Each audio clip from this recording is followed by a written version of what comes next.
우리 시간이 되었으므로 다 같이 자리에서 일어나셔서 함께 십자가의 은혜를 찬양하며 같이 고백하며 나가겠습니다.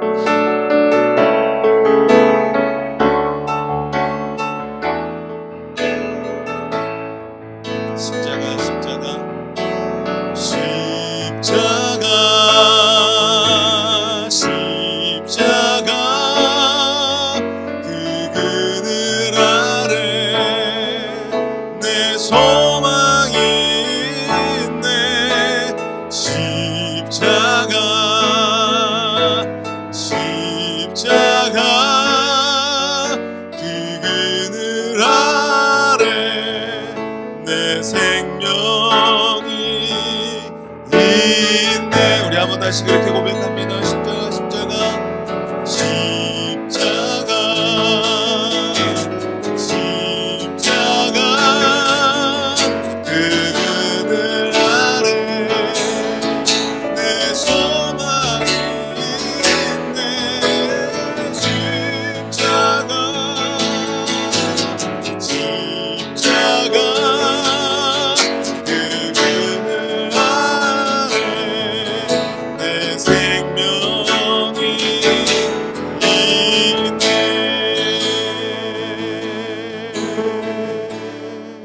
이 시간 우리 함께 같이 기도하겠습니다. 이 한 주 그 십자가의 은혜로 붙드시고 함께하여 주신 하나님의 은혜를 기억하고 또 오늘 십자가로 인하여서 우리가 살아가고 있음을, 그 사랑과 은혜로 살고 있음을 또 함께 고백하면서 예배 가운데 회복하는 하나님의 은혜가 있게 해달라고 같이 한 목소리로 기도하며 나가겠습니다. 주님 감사합니다. 오늘도 우리를 사랑하여 주시고 이 비오는 주일 우리 성도님들 함께 예배하기 위하여 이 시간 달려나올 수 있도록 이끄시고 인도하여 주심을 감사드립니다.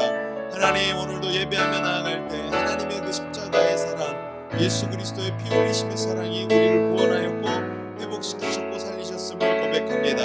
하나님, 오늘 이곳에서 예배하는 우리 성도님들 가운데 그 십자가의 은혜로 다시금 회복되어지고 또 십자가의 은혜를 기억할 때에 하나님, 우리 안에 하나님의 치유와 회복함이 역사가 있게 허락하여 주시옵소서. 오늘도 예배할 수 있도록 우리의 영을 주님께서 허락하시고 하나님, 더욱더 주를 바라보면서 온전히 깨어나갈 수 있는 시간들이 될 수 있도록 주님 인도하여 주시옵소서.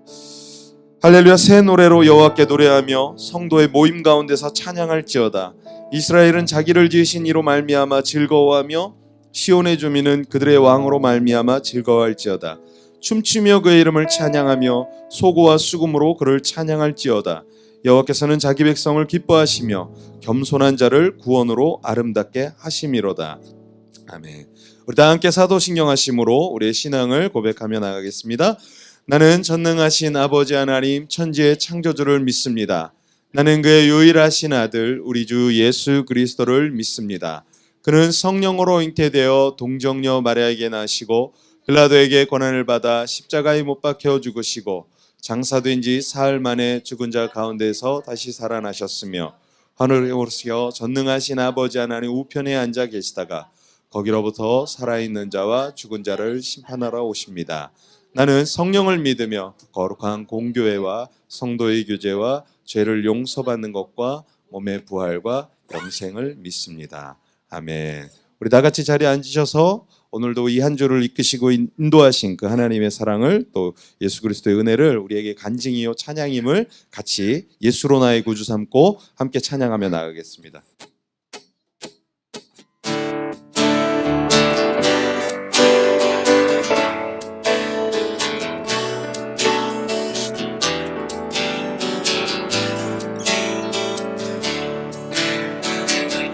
예수로 나의 구주 삼고 성령과 피로써 거듭나니 이 세상에서 내 영혼이 하늘의 영광 우리 한번 다시 고백합니다. 예수로 나의 구주 삼고 성령과 피로써 거듭나니 이 세상에서 내 영혼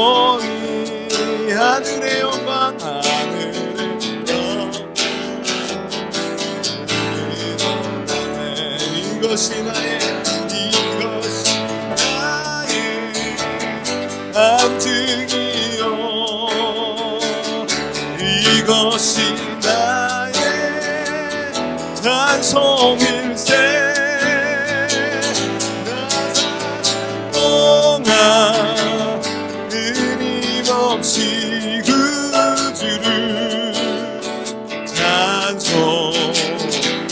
찬송하리로다 온전히 주님께 온전히 주께 맡긴 내요 사랑의 음성을 듣는 중에 천사를 왕래 하는 것과 하늘의 영광 오리로다 이것이 나의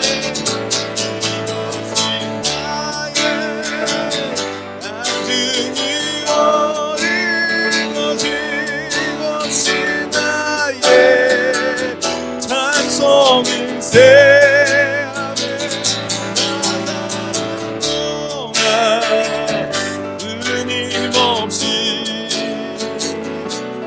주를 찬송하리로다 주님 안에 주 안에 기쁨 누림으로 마음의 풍랑이 잔잔하니 세상과 다른 강도 덮고 구속한 주만 더 있도다 이것이 나의 간증이요 이것이 나의 찬송일세 나 사는 동안 끊임없이 주를 찬송하리 이것이 나의 간증이요 이것이 나의 간증이요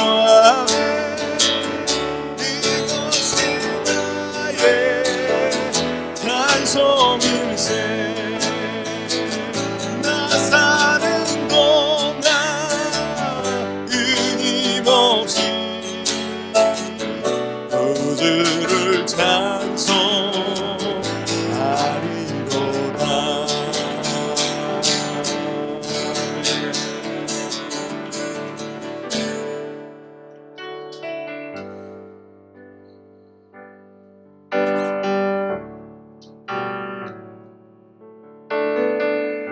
이 시간이 믿음의 고백으로 찬양하기 원합니다. 은혜 아니면 살아갈 수 없네. 은혜 아니면 살아갈 수가 없네. 호흡마저도 다 주의 것이니 세상 평안과 위로 내게 없어도 예수 오직 예수뿐이네. 우리 한 번 다시 그렇게 고백하겠습니다. 은혜 아니면 살아갈 수가 없네. 호흡마저도 다 주의 것이니 세상 평안과 위로 내게 없어도 예수 오직 예수뿐이네. 크신 계획 다 볼 수도 없고 작은 고난에 지쳐도 주께 묻기 나의 모든 삶 버티고 견디게 하시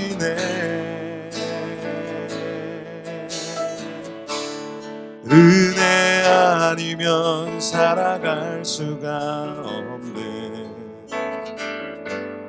나의 모든 것 다 주께 맡기니 아멘.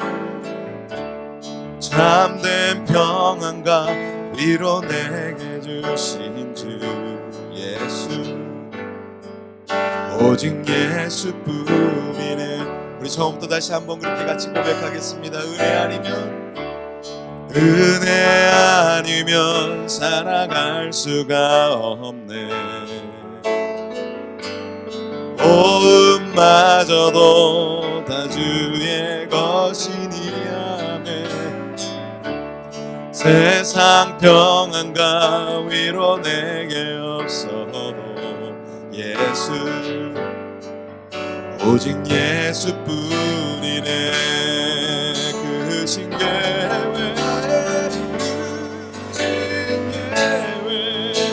나 볼 수도 없고 작은 고난에 지쳐도 주께 묶인 나의 모든 삶 버티고 견디게 하신 그 신계회, 그 신계회 나 볼 수도 없고 작은 고난에 지쳐도 주께 묶인 나의 모든 삶 버티고 견디게 하시네 아멘. 은혜 아니면 살아갈 수가 없네. 나의 모든 것 다 주께 맡기니 참된 평안과 위로 내게 주신 주 예수, 오직 예수뿐이네 아멘. 이 시간 좀 같이 기도하겠습니다. 찬양의 고백처럼 크신 계획 우리가 다 알 수 없지만, 그리고 또 작은 고난 앞에서 흔들리고 넘어지는 우리이지만, 오늘 우리의 삶이 주님께 묶여 있기 때문에 주님께서 우리의 삶을 이끄시고 또 견딜 수 있는 믿음을 허락하시는 줄 믿습니다. 혹여 지쳐 있었고 이 한 주 돌아볼 때 넘어져 있었고 힘들어 있었다면 하나님 앞에 오늘 이 시간 다시 예배하면서 하나님 회복할 수 있게 해주십시오. 작은 고난 앞에 흔들렸던 우리들, 하나님 오늘 이 시간 하나님의 그 크신 계획들 알아가게 하여 주시옵소서. 눈뜨게 하여 주시옵소서. 이 예배를 통해서 고쳐주시고 회복하여 주시옵소서. 우리 그렇게 같이 한 목소리로 기도하면서 주님 앞에 나아가도록 하겠습니다. 할렐루야. 하나님 아버지 감사합니다. 주님께서 인도하시고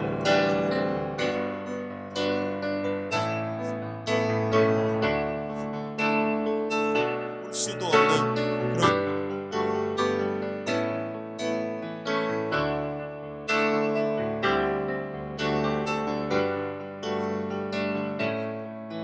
성도님들이 더욱더 아버지 하나님 그 주님의 계획 속에서 다시금 눈뜰 수 있도록 그 믿음을 허락하여 주시고, 하나님 흔들렸던 것이 문제가 아니라 더욱 하나님 앞에 나아가지 못했던 우리의 모습들을 발견하고, 하나님 이제 흔들린 것을 문제 삼는 자들이 아니라 하나님 앞에 나아가기를 소망하면서 하나님을 간구하면서 부르짖으면서 나아갈 수 있는 심령들을, 믿음들을 우리에게 허락하여 주시옵소서. 오늘도 이 예배를 통해서 회복하시고 말씀하실 그 하나님을 기대합니다. 주께서 역사하여 주시옵소서. 그렇게 일하실 주님을 기대합니다.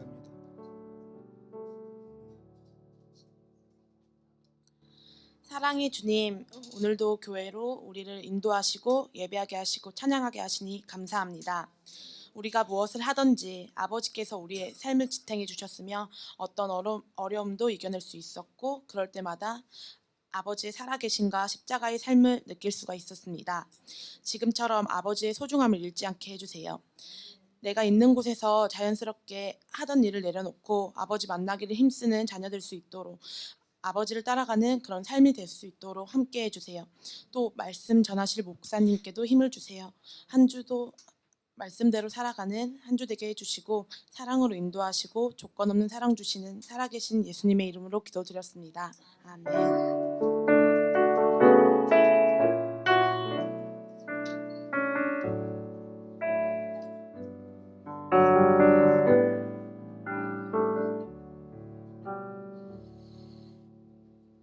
네, 우리 함께 하나님의 말씀 보도록 하겠습니다. 사무엘상 1장 1절에서 우리 8절의 말씀 함께 보겠습니다. 사무엘상 1장 1절에서 8절의 말씀 우리 한 목소리로 교독했으면 좋겠습니다.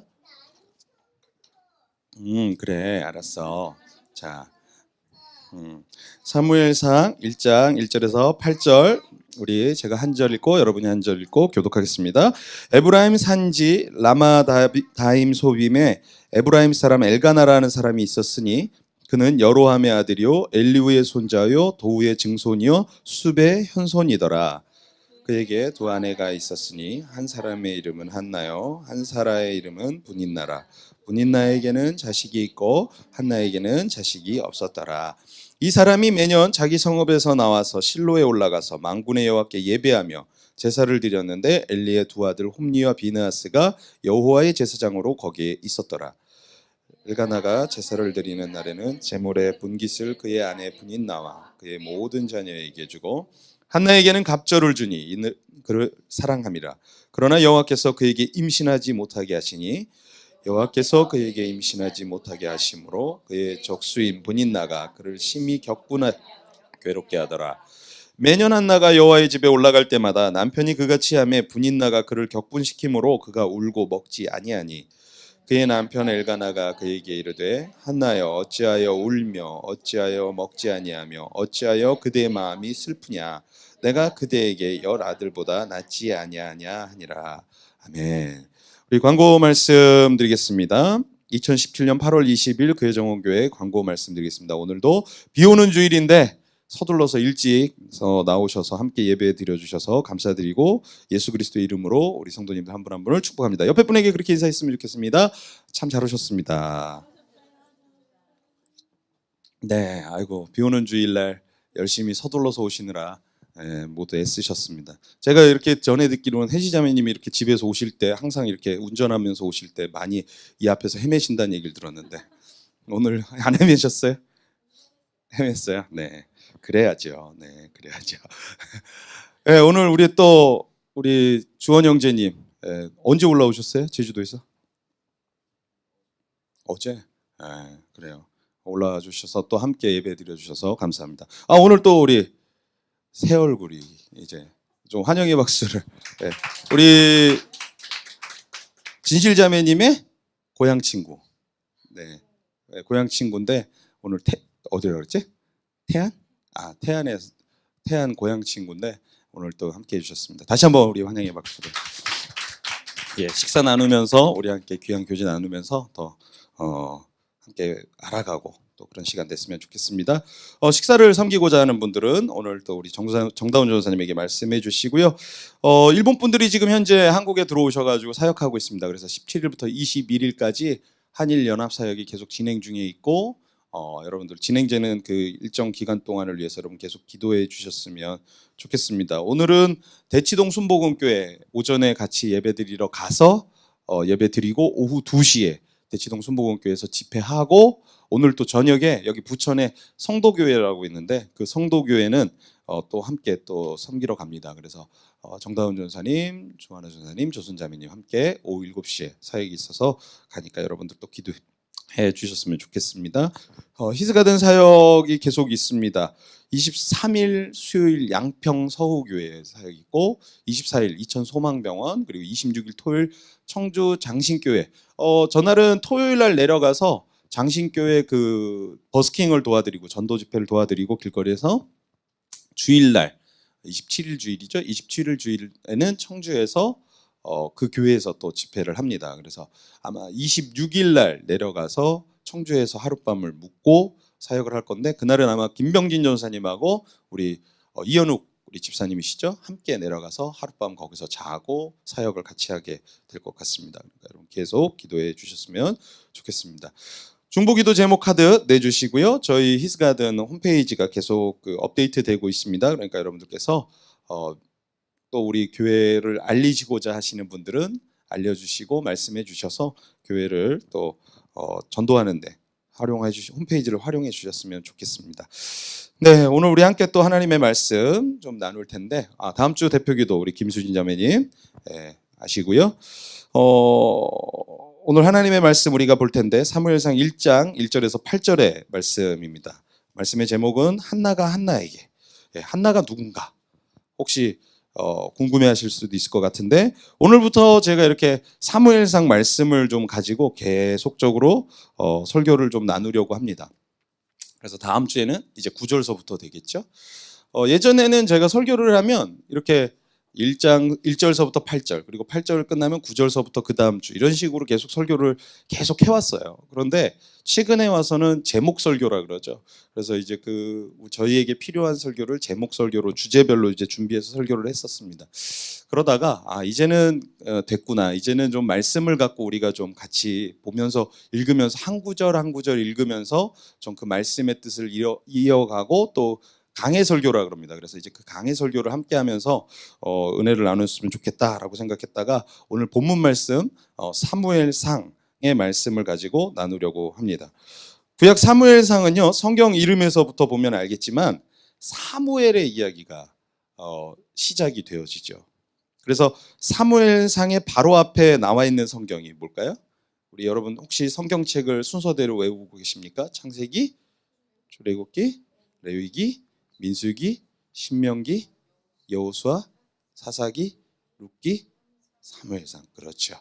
그러니까 사무엘상 앞에 나오는 게 룻기도 물론 있지만 그 룻기 앞에 이제 사사기가 있습니다. 그러니까 참고로 이제 구약 성경의 연대기를 좀 보여드려야 여러분들이 좀 이해하시는데 구약의 역사를 보는데 이해하실 수 있을 것 같아요. 왜 우리 한국에도 보면 뭐 고려 시대가 있고 고구려 시대가 있고 삼국 시대 있고 조선 시대가 있고 시대별로 연도별로 이렇게 보면 우리가 훨씬 더 역사를 이해하기 쉽지 않습니까?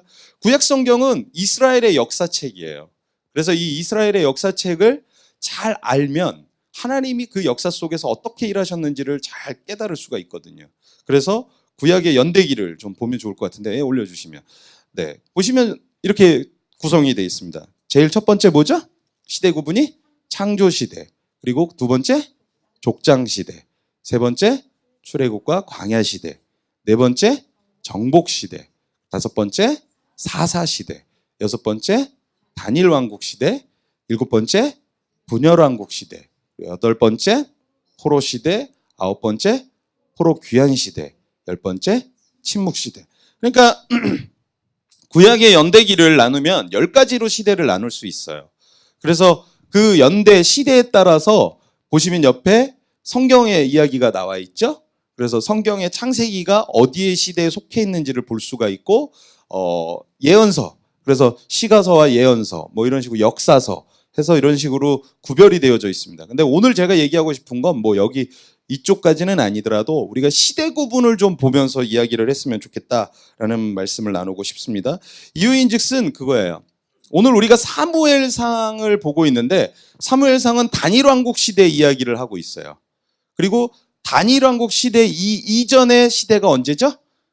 사사시대예요. 그러니까 이 사사시대의 그 시대에서 단일왕국 시대로 넘어오는 이야기가 오늘 말씀의 주된 배경입니다.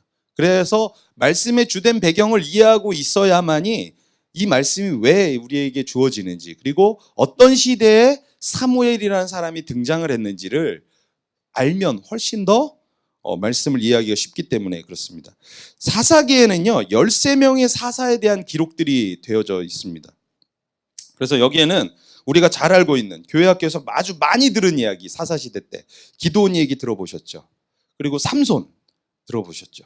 뭐 눈이 뽑히고 뭐 이렇게 성전 기둥을 무너뜨려 가지고 그 사람들 뭐 다 죽이고 뭐 하는 그런 삼손의 이야기, 뭐 이런 이야기들이 들어있는 이야기가 바로 사사기. 그리고 이 사사시대 때 활동했던 사사들이 바로 그 사람들입니다.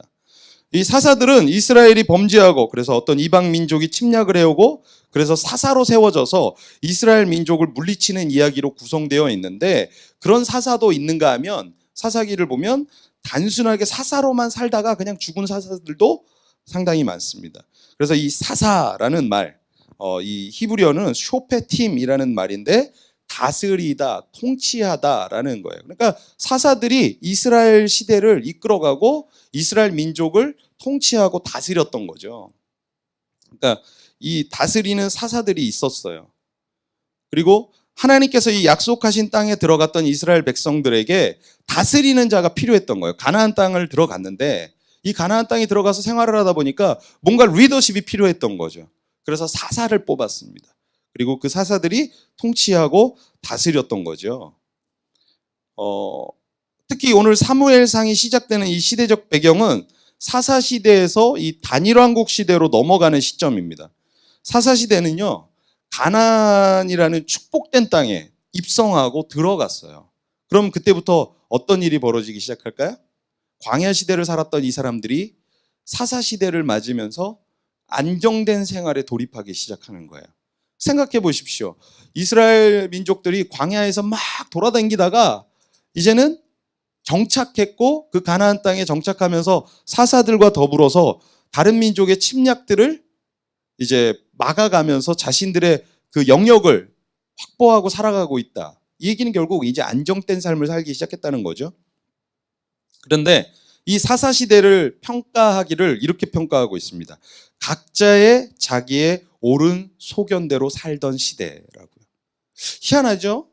잘 살았고 안정된 삶을 살기 시작한 이 사사시대를 구약에서는 각자의 자기 옳은 소견대로 살아가던 시대다라고 이야기하고 있습니다. 이 시대에 바로 하나님께서 사무엘을 등장시키시는 겁니다. 이 사사시대를 맞고 또 사무엘상을 읽으면서 제 마음속에 들었던 것은 한편으로 어쩌면 지금 우리가 살고 있는 이 시대가 사사시대 같다라는 생각을 했어요. 얼마나 살기 좋아요. 우리가 그런 얘기하죠. 대한민국은 살기 좋은 나라라고. 뭐만 있으면? 네, 다들 공감하시죠? 돈만 있으면 살기 좋은 나라예요. 외국 나가라 살아 그래도 돈만 있으면 한국에서 살지 외국 나가 살 생각은 없어요. 왜 그래요? 우리나라가 그만큼 잘 사는 국가가 됐어요. 6.25를 치른 지가 우리나라가 전쟁이 겪은 지가 불과 몇 년밖에 되지 않았습니까? 그런데 벌써 우리나라가 이렇게 자립하고 경제 국가로 성장할 수 있었다는 것. 저는 놀랍다라는 생각을 해보면서 한편으로는 이 한국 사람의 근성이 대단하다라는 생각을 해봐요. 가만히 있질 못하는 거죠. 못 살고는 못 배기는 거예요. 그러니까 얼마나 열심히 노력하면서 살았습니까?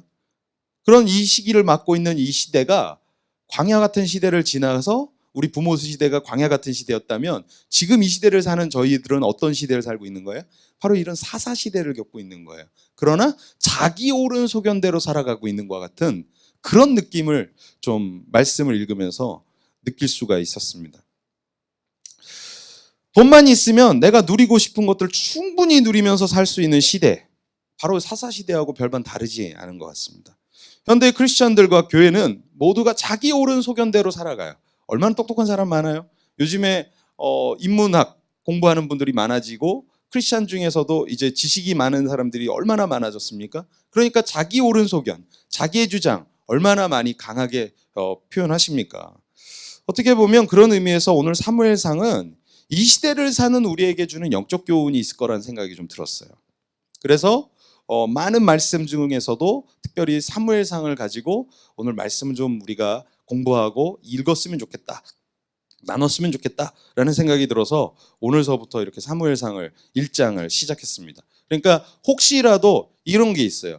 드라마도 가다가 1편 보다가 2편 넘어가고 3편 보면 앞에 스토리 모르면 어때요? 이해가 잘 안 돼요. 그래서 어떻게 해요? 그런 분들? 다시 보거나 계속 놓치지 않으려고 본방을 사수하거나 본방을 놓치면 재방을 보서라도 보시려고 그러죠.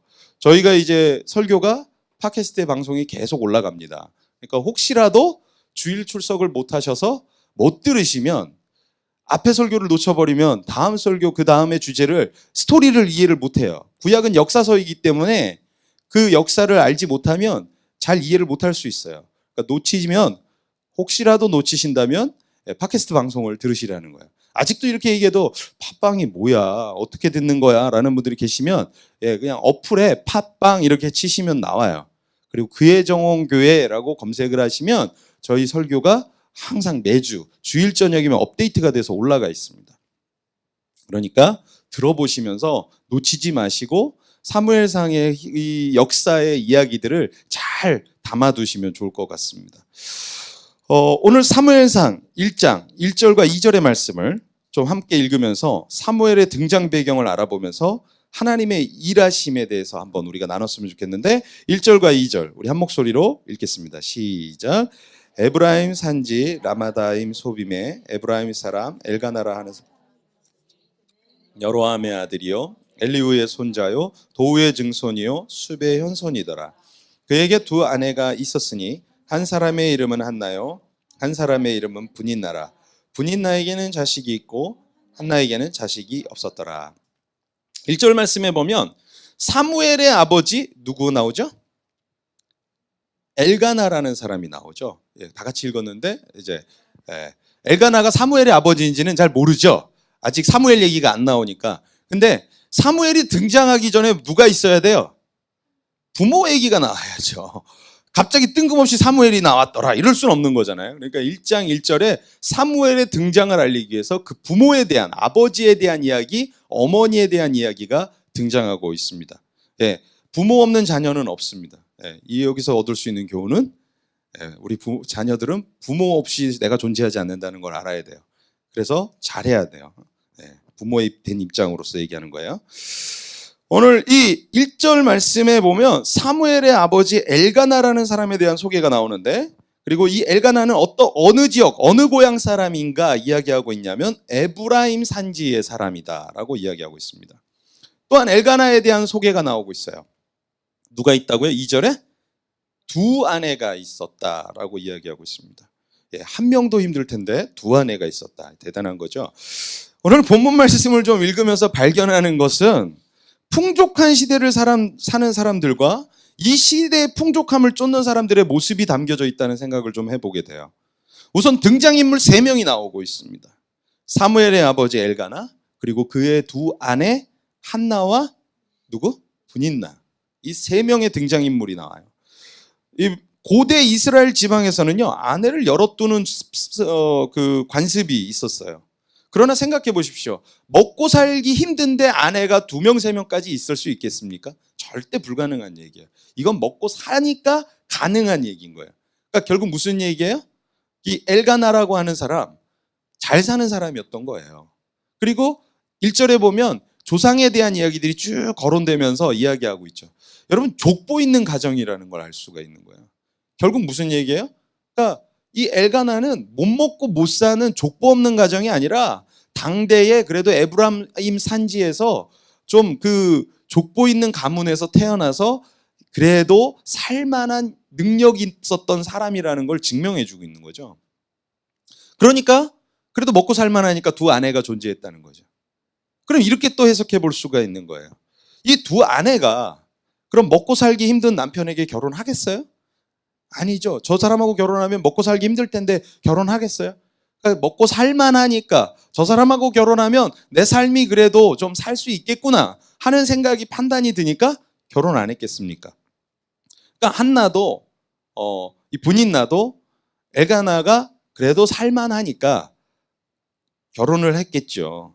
다 세 분 다 공통점이 나자로 끝나니까 엘가나 얘기하다가 한나 얘기하다 분인나 얘기하면 대체 누가 남편이고 부인인가라고 생각하실 수 있을 것 같다라는 생각을 좀 말씀을 준비하다가 해봤어요.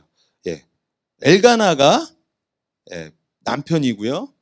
한나와 분인나가 부인입니다. 그러니까 그렇게 기억해 주시면 좋을 것 같아요. 경제적 여유가 있었기 때문에 그들은 그렇게 살 수 있었던 거예요. 우리가 사는 이 시대 역시 많은 사람들이 여유 있는 삶을 추구하고 만족을 추구하면서 살고 있다고 생각을 좀 해보게 됩니다. 그렇지만 여유 있는 삶이 절대로 우리의 심리적 안정을 보장하지는 않습니다. 왜냐하면 오늘 말씀에 그런 것들을 발견할 수가 있어요. 엘가나도 먹고 살만하니까 부인을 둘이나 돕겠을 거예요. 능력이 있으니까 저 남편 능력이 있으니까 결혼하자고 했던 한나와 분인나, 이제 그러면 그 결혼했으니까 뭐만 있으면 돼요? 안정된 삶, 보장된 삶, 잘 살기만 하면 되는 거예요. 근데 오늘 3절에서부터 5절 말씀까지 읽어보면 절대 그렇지가 않아요. 한번 읽어볼까요? 시작. 이 사람이 매년 자기 성읍에서 나와서 실로에 올라가서 제사를 드렸는데 엘리의 두 아들 홈니와 비느하스가 여호와의 제사장으로 거기에 있었더라. 엘가나가 제사를 드리는 날에는 제물의 분깃을 그의 아내 분이나와 그의 모든 자녀에게 주고 한나에게는 갑절을 주니 이는 그를 사랑함이라. 그러나 여호와께서 그에게 임신하지 못하게 하시니. 자, 사무엘이 태어나는 이제 가정의 배경이 지금 이제 시작이 되었습니다. 뭐 부모님에 대한 소개가 있었다면 이제 그 사무엘의 가정이 사무엘이 태어나기 전에 어떤 환경이었는지를 이야기하고 있는 오늘 말씀인데, 사무엘이 태어나는 배경을 보면 사무엘의 가정에 문제가 많았습니다. 사무엘이 태어나기 전까지 한나는, 그러니까 친모 한나는 아이가 없었어요. 그러나 둘째 부인이었던 이 분인나는 자녀가 많았어요. 그렇다 보니까 한나는 아이 없는 서름에 만족감이 없었고, 분인나는 자녀는 많았지만 자신을 사랑하지 않는 남편 엘가나를 보면서 늘 가슴에 태우면서 사는 삶을 살면서 허전하고 외로운 삶을 살았던 거죠. 생각해 보십시오. 앞서도 보았지만 엘가나, 잘 사는 사람, 에브라임 산지에서 그래도 족보 있는 가문의 자녀였어요. 그 가정과 결혼하면 잘 살 거라고 생각했어요. 분인나와 한나는. 근데 결혼했는데 막상 한나는 자녀가 없고 분인나는 자녀는 많은데 남편이 나를 사랑해 주지 않아. 만족을 쫓아갔는데 만족함이 없어요. 이 가정에 지금 만족이란 게 없어요. 공허함만 남아있어요. 희한하죠? 어떻게 보면 우리가 사는 시대하고 너무나 비슷한 것 같아요. 우리 얼마나 많은 만족을 만족하려고 살아가고 돈을 벌고 열심히 땀 흘리면서 수고하면서 사시지 않습니까? 그럼 묻고 싶어요. 여러분은 그러면 만족하세요? 그 삶에? 채워지는 통장의 잔고들이 채워지는 걸 보면서 야, 난 이제 잘 살기만 하면 되겠다 하면서 만족이 되던가요? 야, 내가 통장에 잔고가 생겼으니까 이제 결혼해서 좋은 남편, 좋은 부인 두면 이제 난 잘 살 수 있을 것 같아. 과연 그럴까요? 자식 낳고 키워보라고요. 미혼인 분들에게 제가 너무 악담을 하는 건가? 다 내 뜻대로 되는 게 없더라고.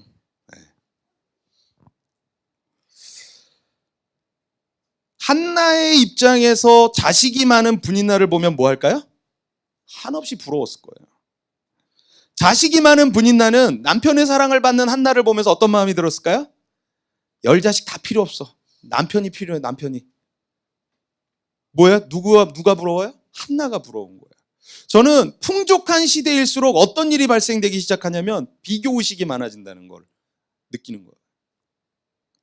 여러분들 안에도 그게 없으십니까? 돈은 막 벌기는 했는데, 모으긴 했는데 뭔가 공허해. 그러면서 좋은 차를 샀는데 내 친구가 떡하니 동창회 가서 만났는데 더 좋은 차를 끌고 왔네. 그걸 보는 순간 어떤 생각이 들어요? 내 차는 왜 갑자기 이렇게 초라해 보이는 걸까? 그런 생각이 안 드시던가요? 풍성해지고 많아지고 만족되어지는 삶은 없어요. 오히려 내가 더 열심히 그것을 쫓아서 만족을 쫓아가다 보면 오히려 더 부족하다라는 현상을 경험할 때가 많더라는 거죠. 오늘 바로 이 한나와 분인나가 그런 지금 시대를 살고 있다라는 거예요. 서로가 비교하면서 부족함을 느끼면서 너는 좋겠다라는 생각을 갖는 거죠. 늘 인생은 이렇게 자신의 부족함에 대한 목마름의 연속이에요. 어떻게 보면 우리는 다시금 생각해 봐야 돼요. 내가 지금 목말라고 하고 있는 이것들이 채워지면 나는 만족할 수 있을까? 라고 한번 고민해 봐야 돼요. 그리고 그게 채워지면 난 잘 살 수 있어 라고 하겠지만 죄송하지만 그거 채워져도 만족은 없습니다. 그래서 이 목마름은 어떻게든 채우고 공허함을 메우고 싶어하는 우리 안의 욕구가 계속적으로 비롯되어지고 이 욕구가 충족되어지지 않을 때 대부분의 사람들이 표출하는 행동 양식은 분노와 눈물과 밥맛 없음입니다. 그 말씀이 오늘 6, 7절에 나와요. 한번 읽어볼까요? 6절과 7절의 말씀 시작. 여호와께서 그에게 임신하지 못하게 하심으로 그의 적수인 분인나가 그를 심히 격분하게 하여 괴롭게 하더라. 매년 한나가 여호와의 집에 올라갈 때마다 남편이 그같이 하매 분인나가 그를 격분시키므로 그가 울고 먹지 아니하니.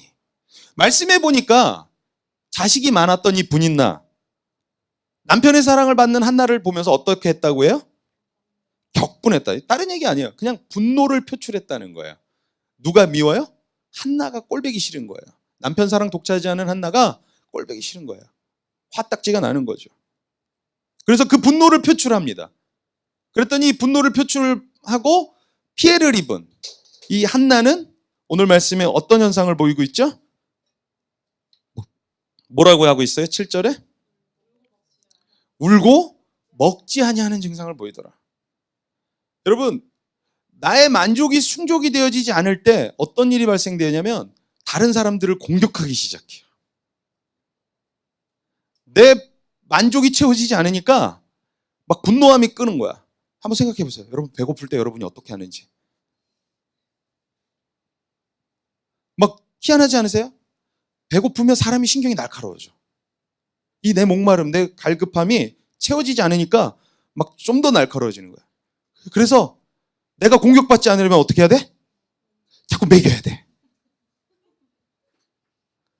그래서 저희 집사람한테 아주 맛있는 걸 많이 사깁니다.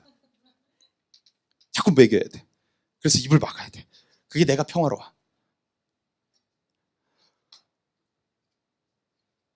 이게 목마름의 현상들이에요. 여러분 혹시 요즘에 많이 분노하시고 계시다면 왜 분노하고 있는지 한번 찾아보세요. 뭔가 부족함이 있기 때문에 분노가 일어나는 거예요. 요즘 눈물이 계속 나세요? 왜 눈물이 날까요? 네? 뭔가 부족해서 눈물이 나는 거예요. 요즘 입맛이 없으세요? 다 여러분 얘기예요? 목사님이 어떻게 저렇게 잘 알지 내 얘기를? 그러세요? 오늘 무엇인가 내 뜻대로 되어지지 않고 충족되어지지 않으니까 이런 양상의 모습들이 자꾸 표출되고 드러나는 거예요. 이건 그 고대 이스라엘 사람들도 그랬고요. 사람이 사는 지금 2017년을 사는 우리도 이건 똑같아요. 그러니까 결국 무슨 얘기예요? 사람이 사는 거에선 기본적인 욕구가 충족되어지지 않을 때 사람은 다 똑같아요. 옛날 사람이나 지금 현 시대의 사람이나 모두가 그렇게 힘들어한다는 거예요. 혹시 요즘 이유 없이 좀 화를 내거나 밥맛이 없고 눈물만 나고 분노가 계속 올라온다면 내가 지금 왜 부족함이 있지? 내가 무엇에 내가 지금 이러고 있지? 라고 하는 걸 곰곰이 생각해 보세요. 분노를 표출하기 이전에, 울기 이전에, 밥을 먹고 곡기를 끊기 이전에 한번 생각해 보세요. 내가 뭐가 지금 부족하지? 내가 뭐 때문에 지금 이러지? 그러면 조금 더 우리가 본능적인 사람이 안 될 수 있어요. 내면의 내 모습을 자꾸 발견하고 이 부족의 현상을 믿음의 눈으로 바라보는 고민들을 끊임없이 좀 우린 해야 될 것입니다. 많은 크리스천들이 항상 무엇인가 부족하면 어떤 얘기를 하는지 아세요? 신앙 좋으신 분들에게 찾아가서 제가 요즘 부족함이 있어요. 좀 고민이에요. 라고 얘기하면 신앙 좋은 분들은 이렇게 대답을 해주세요. 우리 기도해보자. 예배를 잘 드려봐라. 여러분은 이 말씀의 대답에 대해서 어떻게 생각을 하세요?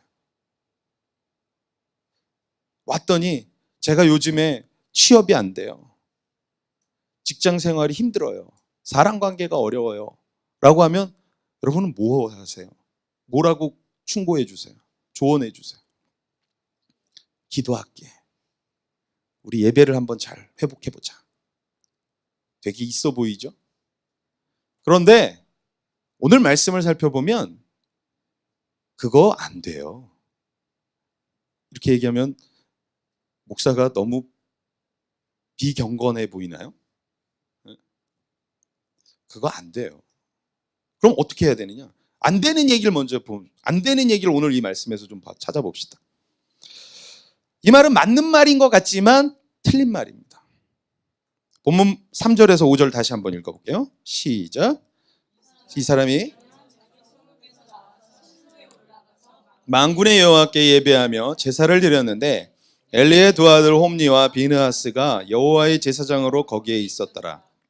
엘가나가 제사를 드리는 날에는 제물의 분깃을 그의 아내 분인나와 그의 모든 자녀에게 주고 한나에게는 갑절을 주니 이는 그를 사랑함이라. 그러나 여호와께서 그의 임신하지 못하게 하시니. 사무엘의 아버지 엘가나, 상당히 신앙적인 사람 인물인 것 같아요. 왜냐하면 에브라임 산지에 사는 이들이 엘가나가 언약궤가 있는 실로라고 하는 다른 타 지역에 1년에 한 차례씩 제사를 드리러 가요. 근데 그냥 혼자만 가는 게 아니라 온 가족을 대동해서 가요. 그리고 제사를 지내러 갈 때 그냥 간 게 아니라 제물도 준비해서 가요. 그 당시에는 이제 제사를 지내기 위한 제물이 필요하니까 이 제물을 가져가는데 본인의 제물만 가져가는 게 아니라 분인나의 제물과 분인나의 자녀들의 제물도 챙겨가요. 그리고 심지어는 자녀가 없는 한나를 생각해서 분인나에게만 제물을 많이 주면 안 되잖아요. 자녀가 많으니까. 그러니까 한나에겐 분인나에게 주었던 것보다도 더 갑절에 제물을 주고 제사를 드릴 수 있도록 준비해서 예배를 드리러 실로라는 곳으로 1년에 한 차례씩 갔어요. 결국 무슨 얘기예요? 이들이 예배를 드리러 갔어요. 제사를 드리러 갔어요. 그러면 제사를 잘 드렸으니까 분인나와 한나의 갈등은 나아졌을까요? 오늘 성경에 봤는데 나아지지 않았어요. 이건 무슨 얘기예요? 예배로 관계는 개선되지 않는다라는 거예요. 왜요? 그 얘기는 나중에 다시 할게요. 오늘 예배로 우리의 그 마음의 갈등들이 해결되어지지 않는다는 거예요. 이들은 신앙적인 가정이었어요. 가끔 교회 안에서 보다 보면 신앙의 연수가 깊은 믿음의 가정에서도 내적 갈등들이 그 가족들 안에 상당히 많음을 발견합니다. 그러면 그들이 하는 행동들이 뭐냐면 예배드리자, 더 기도하자, 우리가 깨어있지 못해서 그래 라고 더 신앙의 종교 행위에 집중을 합니다. 근데 분명한 것은 종교 행위에 여러분의 그 목마름을 채우려고 하지 않으셨으면 좋겠습니다. 그건 종교 행위로 해결되는 문제가 아니에요. 우리가 생각할 때 문제가 있으니까 그래 금식 기도하자. 그래 문제가 있으니까 특별 기도해야자. 문제가 있으니까 새벽 기도하자. 물론 기도하는 거 좋습니다. 그런데 그 기도를 했기 때문에 내 문제가 해결된다라는 건 여러분 기복주의 신앙이에요. 내가 행함으로 하나님이 복을 주시는 거죠. 하나님 그런 분 아니에요. 내가 무엇을 했기 때문에 복을 주고 무엇을 했기 때문에 응답을 하시는 하나님이 아니에요. 그냥 나를 사랑하기 때문에 주는 거예요. 나중에 자녀 낳아서 키워보세요. 자녀가 무엇을 했기 때문에 여러분 자녀에게 용돈 달라 그러면 용돈 탁탁 줍니까? 아니에요. 오히려 나한테 실망을 주고 아픔을 안겨줘도 그 자녀가 부족한 게 보이는 게 부모거든요. 그래서 오히려 말하기 전에 챙겨주고 말하기 전에 내 앞에서 어떤 일을 했다라고 해서 주고 그러지 않아요. 하나님 역시 그렇다는 거죠. 근데 많은 사람들이 이런 어떤 그 행함에 의해서 자신의 문제가 해결된다라고 생각하고 신앙을 그렇게 종교 행위로 몰고 갈 때가 있더라는 거죠. 그러니까 오늘 그걸로 해결되지 않습니다. 오늘 예배를 통해서 이 가정의 목마름은 해결되지 않았어요. 오히려 이런 엘가나의 행동에 그의 가정은 더욱 불화만 커져갔어요. 왜? 제물을 드릴 때 분인나와 자녀의 것을 각각 주고 자녀가 없는 한나에게 뭘로 했다고? 성경 말씀해 보니까 갑절을 줬어요. 이건 또 뭡니까? 이러니까 더 문제가 발생되는 거예요. 그러니까 신앙생활 똑바로 하셔야 돼요, 우리. 예배를 드리러 오긴 했는데 이 예배가 다른 사람에게 문제를 일으킬 소지가 있는데도 그거를 깨닫지 못하고 있는 이 남편 엘가나, 어떻게 보면 무지한 거죠. 신앙적인, 그리고 이 인간관계를 이렇게 원만하게 해줄 수 있는 그 가장으로서의 역할을 못하고 있는 거죠. 오히려 더 그 문제 때문에 커졌어요. 네. 그러니까 어떤 경우는 이런 거예요. 내가 문제가 있어요라고 찾아왔을 때 우리 기도하자. 여러분, 그거는 불난 집에 기름 꼈는 얘기가 될 수도 있어요. 그러니까 조심하셔야 돼요. 흔히 어떤 신앙인들 가운데 이런 얘기를 간증이라고 하는 경우가 있어요. 내가 이렇게 힘들었는데 내가 하나님의 이런 축복받아서 물질이 채워졌어요. 그래서 감사합니다 라고 간증하는 사람. 맞아요, 간증. 근데 여러분, 그 간증을 들으면서 어떤 사람은 상처받는 사람이 있어요. 왜요? 나는 지금 문제가 해결이 안 되고 지금 응답이 없어서 재물의 문제로, 가정의 건강의 문제로 지금 너무 힘든데 누구는 앞에 나와서 응답받았대요. 그러면 하나님은 그 사람만의 하나님인가요? 그래서 그런 간증 때문에 교회를 떠나는 사람들이 덜어 있는 걸 전 봤어요. 그래서 우리는 신앙생활을 한다고 할 때 주의 깊게 신앙생활 하셔야 되고, 간증이라고 할 때 그걸 간증이라고 하시면 안 돼요. 응답받았기 때문에 간증이 되는 것이 아니라 오늘 내 형편과 사정을 아시고 내게 채워지지 않아도 하나님이 나의 하나님인 걸 저는 믿었습니다 라고 이야기하면서 나아갈 때, 그럴 때 하나님이 내 삶에 역사하셨습니다 라고 이야기해야 현명한 것이지, 제가 기도를 열심히 했더니 응답받았어요 라고 이야기하면 안 돼요. 내 행함에 초점이 맞춰져 있으면 안 된다는 얘기예요. 오늘 바로 이런 행위들의 문제가 지금 이 가정의 영적 문제, 예배의 문제가 발생됐다라는 거예요. 예배 잘 드리고 주일 성수하면 내가 하나님 잘 믿는다는 착각을 좀 우리는 하죠. 그래서 교회의 성도의 숫자가 늘어나고 사이즈 커지면 부흥했다라고도 얘기해요. 제가 저희 교회가 이곳으로 이주한 지 1년 됐는데 1년 만에 솔직히 부흥했어요. 왜? 배로 부흥했어요. 저쪽에 있었을 땐 이렇게까지 많이 없었어요. 이렇게 부흥했다고 하니까 놀라시는 거예요, 아마. 그럼 대체 지난번에 예전에는 몇 명만 쳐놓고 예배를 드렸다는 거야? 네, 맞아요. 한 5명, 6명 있었어요. 근데 지금은 배로 부흥했어요. 제가 이번 주에 저희 협력 목사로 있는 교회 목사님이 금요일 날 그냥 놀러 오셨다가 이야기하다가, 목사님 주일날 예배 때 몇 명 성도님들 제적 인원인데요. 그래서 한 25에서 7 되는 것 같아요. 아이들까지 포함해서. 그랬더니 와, 부흥했네요. 대부분의 사람들이 이렇게 숫자를 얘기하면 부흥했네요라고 말해요. 그리고 제가 또 아는 어느 목사님에게 저희 성도님들의 제적 인원을 얘기했더니 그분이 그래요. 자기 친구 지금 교회 개척한 지 10년 됐는데 아직 20명도 안 된다고, 10명도 안 된다, 막 그렇게 얘기를 해요. 그에 반해서 저희는 3년 됐는데 그러면 부흥한 거죠. 그분에 비한다면. 근데 그게 과연 부흥일까? 우린 부흥이란 단어를 잘못 오해하고 이해하고 있다라는 생각을 좀 해봐요. 종교 행위가 잘 되고 있으니까 부흥이라고요? 저는 그렇게 해석하지 않아요. 사람이 많이 모였으니까 부흥했다고요? 전 그렇게 해석하지 않습니다. 진정한 예배 회복은 주일 성수하는 종교적 행위가 아니라 그 안에서 하나님의 마음을 좀 깨닫고 나아가는 사람들이 있는 것. 그리고 진짜 교회의 부흥은 눈에 보이는 것을 의미하는 게 아니라 눈에 보이지 않는 하나님의 뜻을 따라서 믿음의 걸음을 내디디면서 세상 속에서 하나님의 뜻을 실천하는 성도들이 늘어나는 걸 부흥이라고 이야기가 되는 거예요. 여러분이 여기서 주일날 설교 말씀 잘 들었는데 이 나머지 평일의 삶이 별로다, 예수 믿는 사람 같지 않게 살고 있다, 그건 부흥 아닙니다. 그러나 여러분이 오늘 여기서 예배 잘 드리고 하나님 말씀을 가슴에 새기고 세상에 나가서 내가 이렇게 살아야지 라고 하면서 결단하면서 살아간다면 그건 부흥이에요. 그러니까 그건 제가 알 수가 없어요. 그러니까 무슨 얘기예요? 제가 여러분을 쫓아다니면서 볼 수가 없잖아요. 그러니까 부흥했는지 안 했는지 누가 더 잘할까요? 네? 여러분이 잘 알죠. 여러분이 여러분 삶을 보면 한번 물어볼까요? 그러면 저희 교회 부흥했나요? 부흥했대, 우리 현욱 형제가. 네, 맞습니다. 네, 현욱 형제가 그렇게 얘기하면 부흥한 거예요.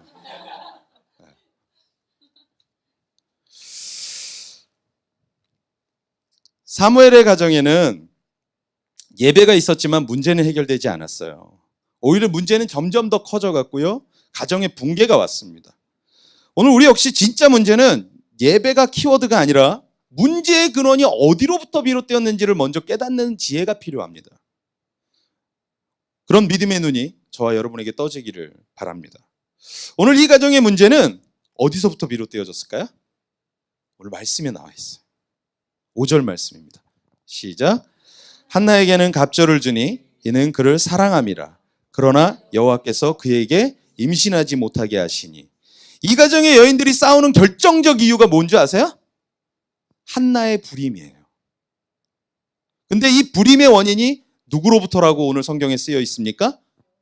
여호와께서 그에게 임신하지 못하게. 이런 하나님이 어쩜 이럴 수가 있어?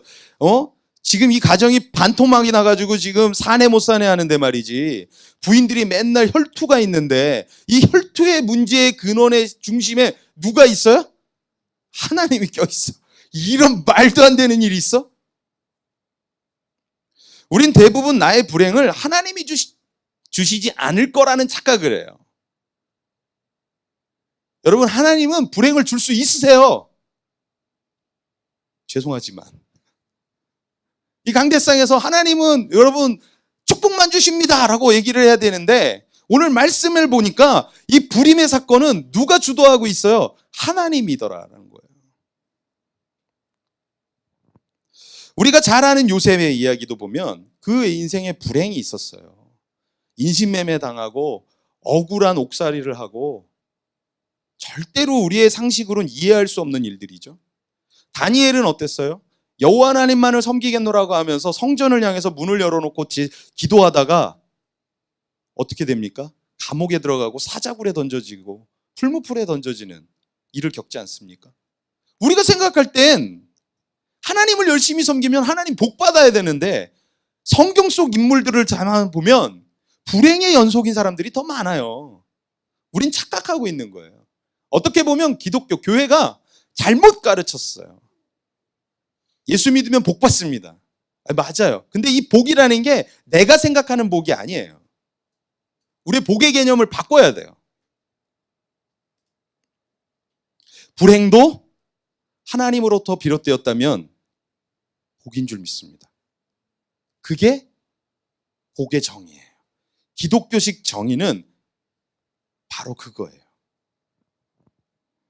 이 성경에는 불행의 연속을 사는 사람들의 모습이 많이 나와요. 그러나 그걸 알아야 합니다. 이 불행의 연속, 불행의 역사를 통해서도 하나님은 일하고 계신다는 거예요. 오늘 우리 삶 속에서도 그렇게 하나님은 일하세요. 내 삶 속에 없었으면 하는 일들이 일어나죠. 한국사만 봐도 이런 일이 좀 없었으면 좋겠다는 일이 얼마나 많아요. 일제시대에 치욕을 당하고 6.25 전쟁이 일어나고 민족의 그런 어떤 아픔들이 요즘에 이제 택시 운전사? 택시 기사? 뭐야? 택시 운전사? 네. 그런 건 좀 요즘 기억이 잘 안 나요. 이렇게. 그 얘기가 어디 얘기예요? 광주 민주항쟁 얘기합니까? 우리의 민족의 그런 아픔들의 얘기들이 너무 많아요. 군함도 얘기. 얼마나 아픔입니까? 우리가 생각할 땐 이런 불행이 좀 없었으면 좋겠는데 민족이 이런 불행이 있었어요. 우리나라는. 그 불행 때문에 우리의 할아버지 할머니가 고통을 당하면서 사셨다고요. 우리 더 잘 살 수 있었을 거예요 아마. 근데 그런 민족의 아픔이 있어서 우리 지금 조금 힘든 거거든요. 근데 그럼에도 불구하고 하나님은 그 불행 속에서도 역사하고 있다는 사실입니다. 오늘 한나의 불행과 분인나의 불행은 아이를 못 낳게 불임시킨 하나님의 책임이었어요. 6절 말씀을 한번 다시 읽겠습니다. 시작. 여호와께서 그에게 임신하지 못하게 하심으로 그의 적수인 분인나가 그를 심히 격분하게 하여 괴롭게 하더라. 한나가 불임하게 해서 하나님의 그 여호와께서 막으심으로 인해서 그 적수, 오늘 성경에 적수라고 표현할 만큼 얼마나 그 둘 사이가 힘들었는지 알겠죠. 이 적수인 분인나가 그를 심히 격분하게 하고 괴롭혔다는 거예요. 얼마나 그 가족이 있으니 자녀가 있으니 여인이 자녀를 쫙 거느리면서 그 다복한 아이들을 그 뒷배경으로 해서 얼마나 약 올리고 얼마나 이 한나를 가슴 아프게 했을까요? 뭐 상상해 보십시오. 한번 머릿속으로 그림을 그려보세요. 분인나가 한나를 지켜볼 때마다 식사는 하셨어요? 뭐 이렇게 했겠어요? 아니에요. 아마 그냥 상상을 해보시라고요. 아유, 애도 못 낳고 뭐 이러면서 아마 그렇게 능멸하지 않았을까요? 그러니 얼마나 그 한나의 마음은 가슴 찢어지고 아팠겠습니까? 오늘 말씀을 통해 우리가 깨닫기 원하는 것은 하나님은 내게 축복만 주시는 분이 아니라 내게 모두 준다? 불행도 줄 수 있다라는 걸 알아야 돼요. 그리고 그 불행 속에서 우리는 알아야 돼요. 이 불행이 하나님으로부터 비롯되었다면 내가 어떤 믿음으로 나아갈지 좀 생각해 봐야 되고 깨달아야 됩니다. 그리고 또 깨달아야 하는 것은 우리의 불행이 짧지 않을 수도 있다라는 거예요. 죄송합니다. 계속 제가 여러분 힘들게 해서 죄송해요. 7절 말씀 읽겠습니다. 시작. 매년 한나가 여호와의 집에 올라갈 때마다 남편이 그같이 하매 분인나가 그를 격분시킴으로 그가 울고 먹지 아니하니. 7절 말씀의 시작이 뭐라고 이야기하고 있어요? 매년. 이게 무슨 얘기예요? 연수가 길었다라는 얘기예요. 그러니까 짧게 끝나는 얘기가 아니었다는 거예요. 불행이 연속이 되어지고 불행이 길어질수록 여러분 마음은 어떨까요? 더 낙담으로 떨어질 거라고. 근데 오늘 이 불행의 연속, 매년 이 고통을 한나가 겪었어요.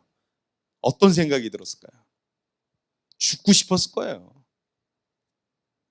여러분, 고통의 세월이 길어지고 한숨이 깊어질 때 여러분은 어떠십니까? 점점 나를 괴롭게 하는 분인나가 점점 그 강도가 세어져 가고 있어요. 어떨까요? 대부분의 사람은 괴롭히는 분인나를 향해서 같이 공격할 거예요. 저 같아도 그럴 것 같아요. 제가 만약 한나였다면 그렇게 공격하는 분인나에게 정말 이야기할 것 같아요. 가지 많은 나무 바람 잘 날 없어 하면서 아무렇지 않다는 듯이 아마 공격했을 것 같아요. 근데 오늘 성경에는 한나가 어떤 사람이라는 표현은 나와 있지 않지만 자신을 괴롭히는 분인나를 처단하기 위해서 가진 방법을 동원하거나 자신을 그토록 사랑하는 남편 엘가나에게 고자질해서 분인나를 집에서 쫓아내게 한다거나 하는 인간적인 방법의 이야기는 전혀 나와 있질 않아요. 희한하죠? 어쩌면 한나는 이 시대에 고난당하는 성도들에게 교훈을 주는 대표적인 롤모델이라는 생각을 해봤어요. 그래서 오늘 말씀의 제목이 한나가 한나에게. 결국 한나가 누구예요? 우리예요, 우리.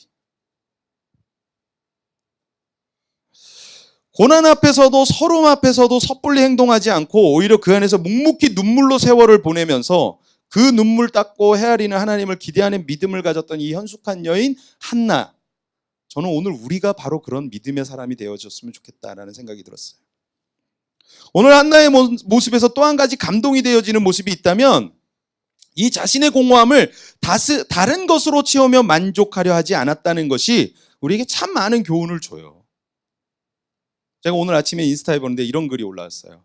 하루도 술을 먹지 않으면 입에 가시가 돋을 것 같은 제자를 둔 스승이 그렇게 매일 술로 달래는 제자를 보면서 스승이 너무 안 됐어서 술의 해악을 적어놓은 책을 한 권 두꺼운 책을 선물을 했답니다.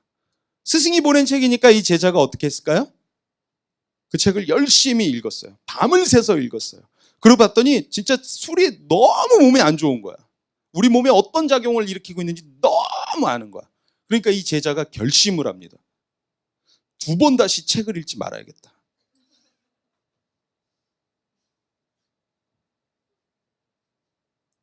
이 말이 무슨 말이에요?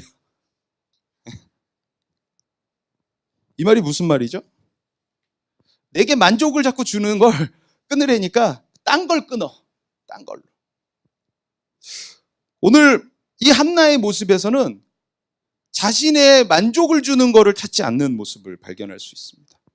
내가 부족하니까 이 공허함을 다른 걸로 메꾸는 거예요. 가령 예를 들어 오늘 말씀 8절 말씀 읽겠습니다. 시작. 그의 남편 8절 시작.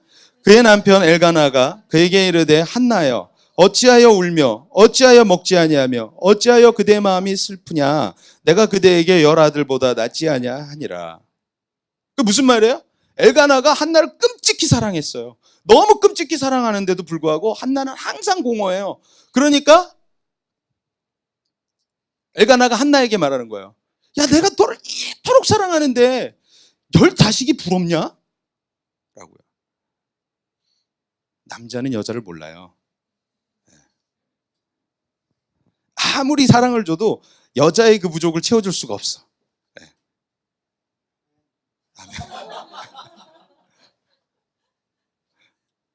진심이 이렇게 느껴지지 왜? 오늘 말씀에 읽었다시피 한나는 자녀가 없지만 정말 끔찍하게 자신을 사랑하는 남편이 있었어요. 그러면 자신에게 자녀가 없으니까, 나를 사랑하는 남편이 있으니까 뭐 하면 돼요? 돈도 많겠다. 뭐 하면 돼요? 여보, 자녀도 없는데 나 무슨 똥백 사주면 안 돼? 나 좋은 차 사주면 안 돼? 나 좋은 옷 사주면 안 돼? 채울 수 있잖아요. 충분히 채울 수 있어요. 그럼 10자식 부럽지 않다라고 해줄 만큼 사랑하는 이 엘가나가 가만히 있었겠어요? 근데 절대로 그걸 한나가 남편에게 요구하지 않더라는 거죠. 이 남편의 사랑을 받았다는 것은 솔직히 결혼한 여인으로 모든 걸 다 얻은 거예요. 그토록 사랑하는 자신을 사랑하는 남편이 있는데 애가 없는 한나가 그것 때문에 가슴 아파하고 있다는 거 남편은 몰랐을까요? 애가 없어서 한나가 힘들어한다는 거? 이토록 한나의 아픔도 이해하고 한나의 아픔을 보면서 같이 아파하는 남편이 있다면 한나는 더 이상 생기지 않는 자식 포기하고 남편에게 이쁨 받으면서 살기를 선택하면 돼요. 에휴, 됐다, 내 인생. 애도 안 생기고 그냥 나 사랑하는 남편하고 알콩달콩 잘 살아보자. 그리고 사달라는 거 잘 사서 내 공허함을 달래면서 살아보자 라고 할 수 있잖아요. 근데 한나는 절대로 이 자신의 공허함을 남편에게 채우지 않습니다.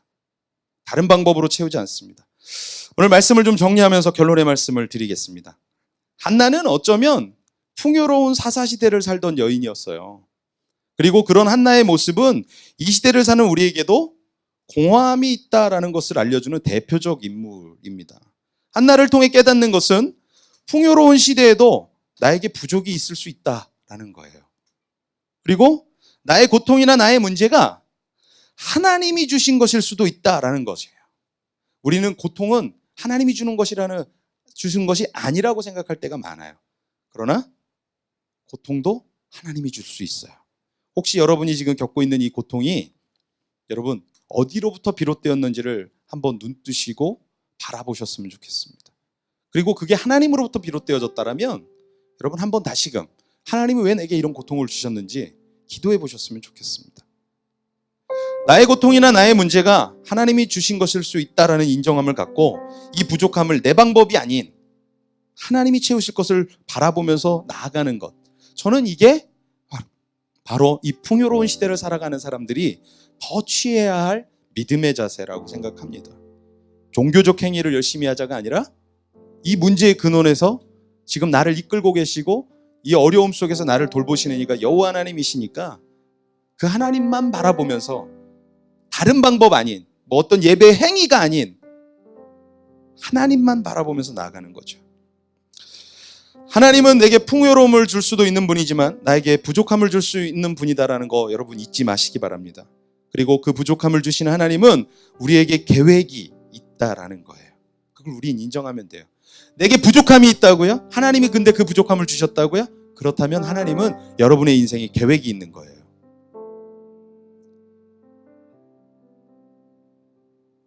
다음 주부터 나누는 사무엘의 이야기 통해서 하나님이 왜 한나에게 이런 부족함을 주었는지 저는 함께 또 나누고자 합니다.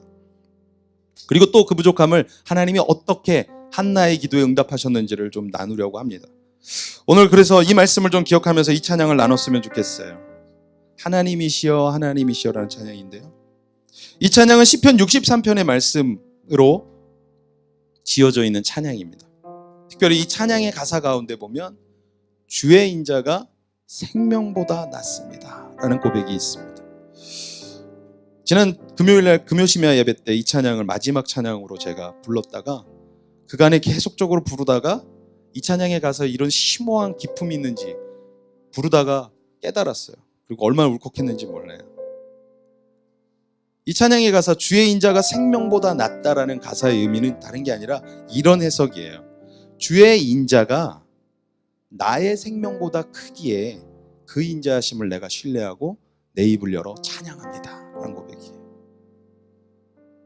한나에게 있어서 지금 이 고통은 하나님은 내 고통 모르시나 봐 하는 느낌일 거예요.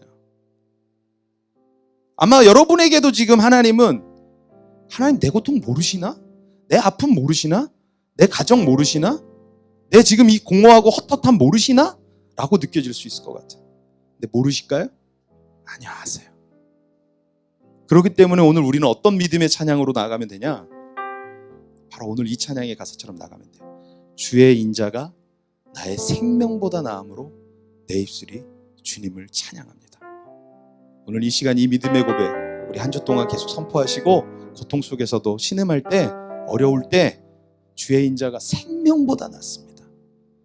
이 믿음의 고백으로 우리 이 한 주를 승리하셨으면 좋겠고 오늘 이 찬양 가사로 우리 함께 한 목소리로 올려드리겠습니다. 하나님이시여 하나님이시여 하나님이시여 주는 나의 하나님이시로다. 나의 몸과 마음 주를 갈망하며 이제 내가 주께 고백하는 말 여호와는 나의 힘이요 여호와는 나의 구원이시니 내가 누구를 두려워하리요 여호와는 생명의 피난처시니 주의 인자가 생명보다 나음으로 내 입술이 여호와를 찬양하리 내 평생에 주를 찬양하며 주의 이름으로 내 손 들리라 주의 인자가 생명보다 나음으로 주의 인자가 생명보다 나음으로 내 입술이 여호와를 찬양하리 내 평생에 주를 찬양하며 주의 이름으로 내 손 들리라. 이 시간 우리 좀 같이 기도하겠습니다. 말씀을 기억하면서 내게 있는 불행이 하나님은 모르시는 불행이라고 혹시 생각하십니까? 그리고 내게는 하나님이 불행을 절대 안 줄 거야 라고 생각하십니까? 아니었어요. 그 풍요로운 시대를 살던 한나에게 하나님은 불행을 주셨어요. 여호와께서 그의 임신을 막더라. 어찌 보면 우리의 삶의 고난들의 연속들이 있는데 이 고난의 연속이 내가 잘못 살아서 그러나? 내가 뭘 잘못했나? 아니 어쩌면 그게 하나님이 막으신 걸 수도 있어요. 그렇다면 우리는 해야 될 게 있어요. 하나님께 물어야 돼요. 그리고 내게 주어진 이 불행이 하나님 어떤 이유인가요? 어떤 목적인가요? 어떤 계획이신가요? 내가 그게 궁금합니다. 이 불행 때문에 내가 하나님을 찾지 않고 다른 방법을 대체하는 것이 아니라 이 불행 때문에 내가 더 하나님을 바라봅니다. 이 고난 때문에, 이 염려 때문에 내가 더 하나님을 의지합니다. 오늘 찬양의 고백. 주의 인자가 생명보다 나음으로, 나의 생명보다 나음으로 하나님 인자하셔서 그 불행도 주시고 그 내 생명을 구원하셔서 그 불행을 뛰어넘게 하시는 여호와 하나님인 줄 믿습니다. 오늘 이 믿음의 고백이 오늘 우리의 고백이 되야 될 줄 믿습니다. 오늘 이 시간 기도하겠습니다. 하나님, 내게 있는 이 불행이 하나님께서 주셨다면 내가 묵묵히 묵상하면서 그 불행을, 뜻을, 계획, 하나님의 계획을 찾아가겠습니다. 이 아픔이 그냥 주신 아픔이 아니라 하나님이 주신 아픔이라면 내가 이 아픔을 내 안에 품으면서 고민하면서 하나님의 방법과 뜻을 찾아보겠습니다. 왜? 주의 인자가 나의 생명보다 크기 때문입니다. 오늘 이 시간 이렇게 믿음의 고백으로 함께 같이 기도하며 나아가겠습니다. 오 할렐루야. 하나님 아버지 감사합니다. 오 하나님, 우리 가운데 불행이 있습니다. 고난이 있습니다. 답답함이 있습니다. 어려움이 있습니다. 하나님, 그러나 이 고난과 불행과 어려움이 내게 있다 할지라도 이 고난과 아픔이 하나님이 주신 것이라면, 그리고 하나님이 내게 허락하신 것이라면 하나님, 내가 받아들이겠습니다. 인정하겠습니다. 그리고 하나님의 뜻을 쫓겠습니다. 하나님의 뜻이 무엇인지를 찾겠습니다. 오늘 이 시간 눈뜰 수 있게 하여 주시고, 한나에게 있어서 이 불행이 아픔이었고 너무 긴 연수 동안 그를 괴롭히는 아킬레스건이었지만 그의 삶에 하나님을 향해 나아가는 믿음의 삶을 놓치지 않았던 것들, 다른 것으로 채우려 했던 것들 다 내려놓고 하나님 앞에 나아갔던 것처럼, 하나님 오늘도 그렇게 우리의 믿음의 삶을, 신앙의 삶을 꿋꿋이 살아갈 수 있게 해주시옵소서. 오늘 찬양의 가사처럼 주의 인자가 생명보다 나은 것을 믿습니다. 이 믿음의 고백 우리가 드리게 하여 주시옵소서. 여호와는 나의 힘이십니다. 여호와는 나의 힘이요, 여호와는 나의 구원이시니 내가 누구를 두려워하리요. 여호와는 생명의 피난처시니 주의 인자가 생명보다 나음으로 내 입술이 여호와를 찬양하리. 내 평생에 주를 찬양하며 주의 이름으로 내 손들. 우리 다시 한번 믿음의 고백 올립니다. 여호와는 나의 힘이요, 여호와는 나의 구원이시니 내가 누구를 두려워하리요. 여호와는 생명의 피난처시니 주의 인자가 생명보다 나음으로 내 입술이 여호와를 찬양하리. 내 평생에 주를 찬양하며 주의 이름으로 내 손 들리라. 아멘. 하나님 감사합니다. 오늘 이 찬양의 고백이 이 한 주의 고백이 되기를 원합니다. 불행 속에서도 드릴 수 있는 고백이기를 원합니다. 고난의 연 속에서도 드릴 수 있는 고백이기를 원합니다. 한나가 매년 그렇게 힘들었다고 했는데 그런 매년 힘듦 속에서도 우리가 이 고백을 드릴 수 있기를 원합니다. 오늘 우리가 흔들렸었다면, 작은 고난 앞에서 신음했었다면, 하나님, 이 고난도 하나님 주신 것이겠지, 그리고 그 뜻이 있겠지, 주의 인자가 생명보다 낫기에 내 머리를 의지하는 것 아닌 주의 인자를 바라보면서 그 하나님의 역사의 계획 속에 내 인생의 개인의 역사를 하나님께 맡기는 그런 믿음의 삶을 우리가 살게 하여 주시옵소서. 그렇게 나아가는 믿음의 성도 되게 하실 줄 믿사오며 예수님 이름으로 기도드리옵나이다. 아멘. 우리 다 같이 자리에 일어나셔서 귀한 예물 주님께 봉헌하며 올려드리며 나 주님의 기쁨 되기 원하네 찬양하며 나가겠습니다.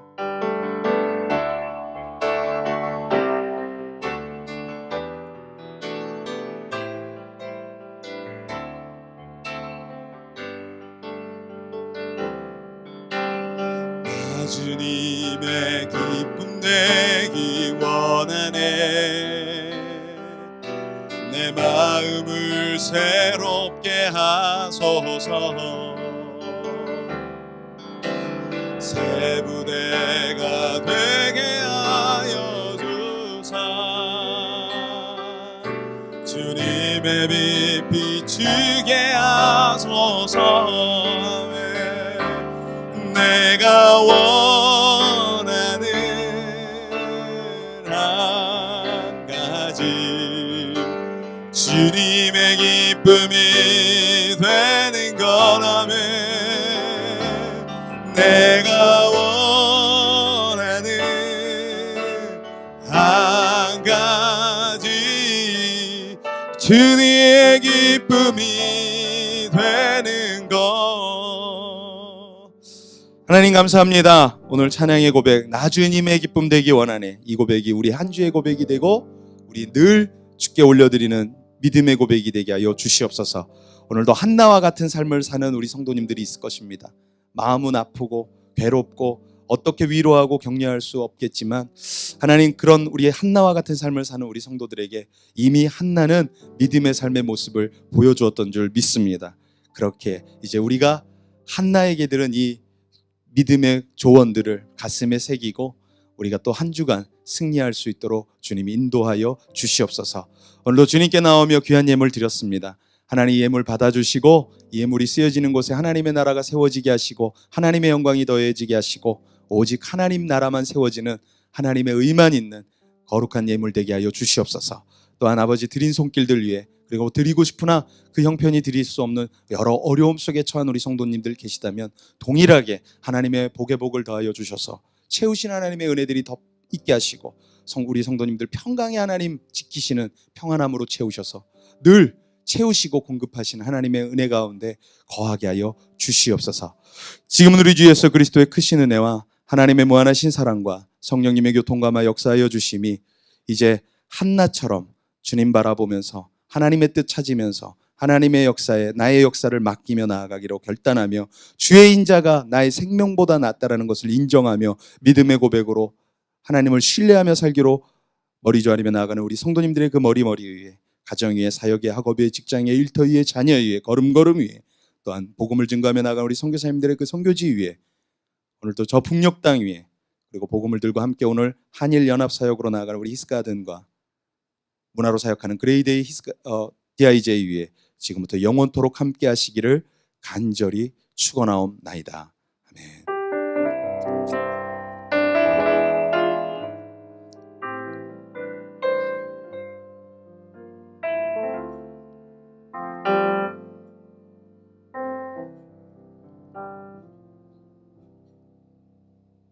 모든 영광 하나님께 올려드립니다. 주님 감사합니다.